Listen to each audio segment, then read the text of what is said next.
ఓం నమో భగవతే శ్రీ రమణాయ. శ్రీ రమణాశ్రమ లేఖలు స్మృతులు. రచన సూరి నాగమ్మ గారు.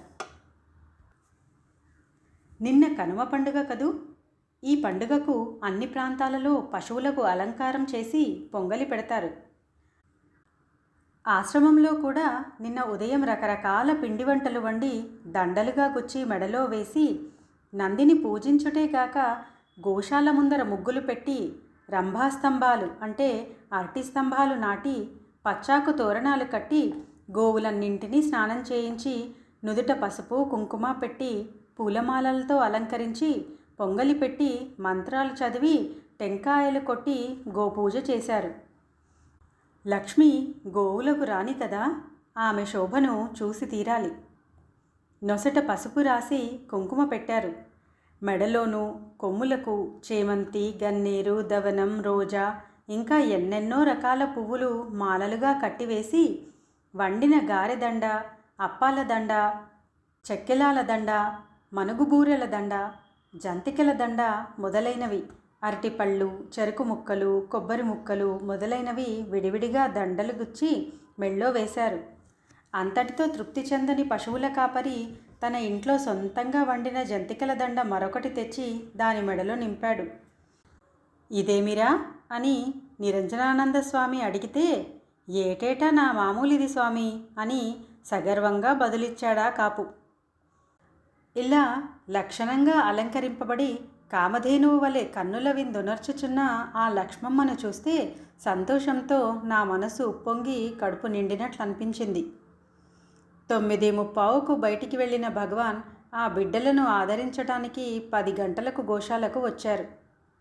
లక్ష్మి ప్రక్కనే కుర్చీ మీద కూర్చొని ఆమె అలంకారం చూసి ఆనందిస్తూ ఉంటే భక్తులు నా కర్మణ ఇత్యాది చెబుతూ కర్పూర హారతులిచ్చారు.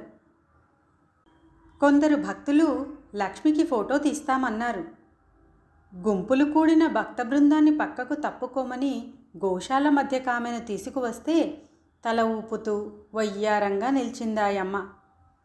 భగవాన్ లేచి వచ్చి పక్కన నిలబడి ఎడమ చేత ఆమె శిరస్సు ఒళ్ళు నిమురుతూ ఉండమ్మా ఉండు, సరిగా ఉండు అని పలికేసరికి ఆ ఒప్పుల కుప్ప నిమీలిత నేత్రాలతో సమాధిస్థవలే కదలక నిలిచింది. శ్రీరమణులు వామహస్తం ఆమె వీపున ఆనించి దక్షిణ హస్తంతో దండం పట్టుకొని టీవీగా నిల్చుంటే ఫోటోగ్రాఫర్లు 2, 3 ఫోటోలు తీశారు. ఆ దృశ్యం చూసి తీరాలి సుమా. శ్రీవారు తమ అమృత హస్తంతో ఆమె నోటికి పళ్ళు గారెలు అందిస్తుంటే మరొక ఫోటో తీశారు. నీవిక్కడికి వచ్చినప్పుడు అవన్నీ చూడవచ్చును.